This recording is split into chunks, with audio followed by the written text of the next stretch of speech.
અમદાવાદના ચંડોળા તળાવે 3 દિવસની ડિમોલેશન ડ્રાઈવમાં 4000 મકાન તૂટ્યા. 1.5 લાખ ચોરસ મીટર જગ્યા ખુલ્લી કરવામાં આવી. 198 બાંગ્લાદેશીઓ પકડાયા. એએમસી અને પોલીસે સમીક્ષા કરી બીજા તબક્કાની ચર્ચાઓ પણ હાથ ધરી.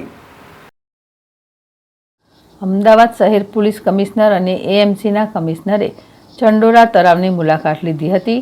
3 દિવસની ડિમોલેશન ડ્રાઈવ બાદ સ્થિતિનો તાગ મેળવવા અધિકારીઓ અહીં પહોંચ્યા હતા. પહેલા તબક્કાનું ડિમોલેશન પૂરું થયા બાદ આગામી આયોજન અંગેની તૈયારીઓની સમીક્ષા કરવામાં આવશે. પોલીસ કમિશનર GS મલિકે જણાવ્યું હતું કે અમદાવાદમાંથી 198 બાંગ્લાદેશી પકડવામાં આવ્યા છે, જેમાંથી 190 ચંડોળામાંથી પકડાયા છે. 100 સોલા અને 2 ઓઢવથી પકડાયા છે. માર્ચ મહિનામાં 12 બાંગ્લાદેશી પકડાયા હતા. કુલ 212 થયા બાંગ્લાદેશીઓને પકડવામાં આવ્યા છે.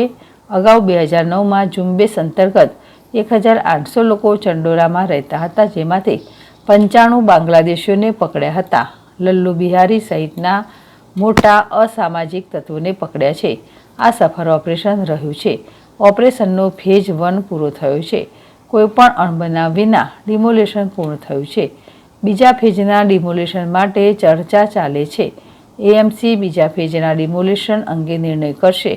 પોલીસ કાયદો વ્યવસ્થા જાળવશે અને કોઈ કાયદો વ્યવસ્થા હાથમાં લેશે તો પોલીસ કડક કાર્યવાહી કરશે. સુપ્રીમ કોર્ટનો આદેશ છે કે કોઈ પણ તળાવ પર દબાણ કરી શકાશે નહીં. સમીક્ષા કરી જેમાં બધું યોગ્ય લખ્યું છે. ઘણી આઈબી અત્યારે તપાસ કરે છે, જેનો રિપોર્ટ રાજ્ય સરકાર અને કેન્દ્ર સરકારને આપવામાં આવશે. ત્યારબાદ રિપોર્ટની કાર્યવાહી કરવામાં આવશે.